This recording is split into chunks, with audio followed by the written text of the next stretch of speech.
Megalodon? 15 meters long? 60 tons? The biggest shark that ever lived. You already know it was an apex predator. There's nothing more terrifying than a huge great white shark, let alone one twice its size. Most theories suggest that the Megalodon went extinct because of climate change, because there wasn't enough prey to eat, or because a supernova killed it. But new research suggests something else, or someone else killed it. But for all its strength, its reign of terror only lasted for 20 million years before it vanished forever. In the other corner, weighing up to 80 tons, an even deadlier hunter with teeth like daggers. Which of these two monsters would win in a fight? Would the Megalodon or the Livyatan whale? This gave the Megalodon something it never experienced before, a real challenge. 35 million years ago, the Earth began to cool down. This led to the formation of the Isthmus of Panama and cut off the Tethys Ocean, which caused a collapse of the food chain. Maybe the orca is the only creature that could have defeated the Megalodon. Just think about it. Killer whales are known to be vicious hunters, intelligent, fast, and extremely tenacious. The tradition goes back millions of years, because the orca is strong enough to kill a monster. 35 million years ago, a few specimens of another giant whale species swam in the same waters.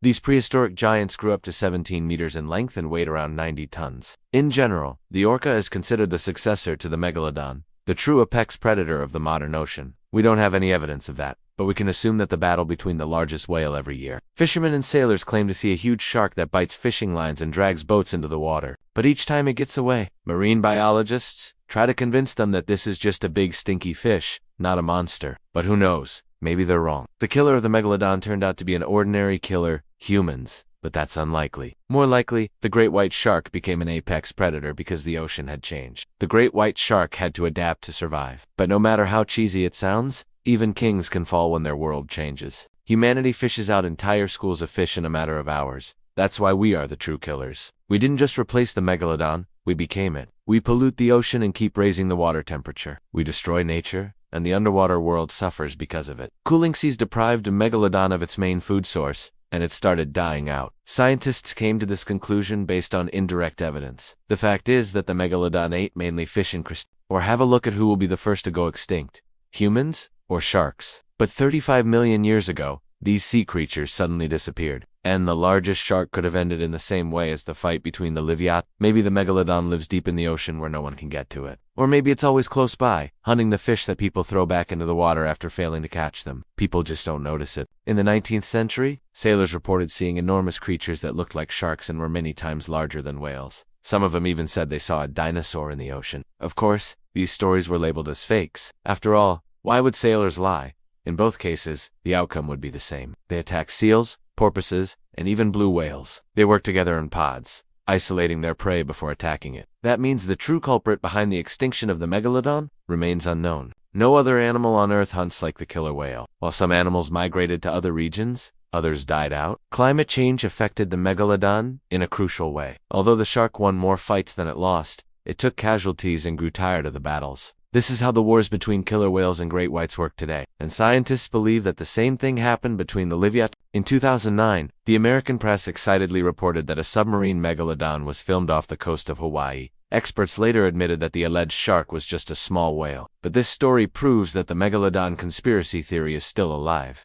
It ruled the oceans for 20 million years, then vanished. How did the king of the ocean die? Scientists think they have the answer. In this corner, weighing 60 tons, a ruthless hunter, armed with rows of razor-sharp teeth. All of this combined with constant battles with the Leviat and its relatives, left the Megalodon without a chance. But is that really true? This beast had teeth bigger than a T-Rex and a brain built for hunting. It was a superior hunter with much better eyesight and a more active lifestyle. About 14 million years ago, fossilized remains of juvenile Megalodons were found in Peru and Chile. Some scientists think they were killed by orcas. And this isn't just a theory. The Livyatan was probably too slow and clumsy to compete. However, the exact opposite happened. The shark went extinct, and the whale survived. What happened? Let's go back 35 million years. The Megalodon has been swimming in the ocean for 20 million years, and has met any serious competition yet. With its gigantic teeth and powerful jaws, the Livyatan was capable of crushing bones with a single bite, and it most likely hunted giant squid and other marine creatures. But now it has to share its home with the Livyatan melville,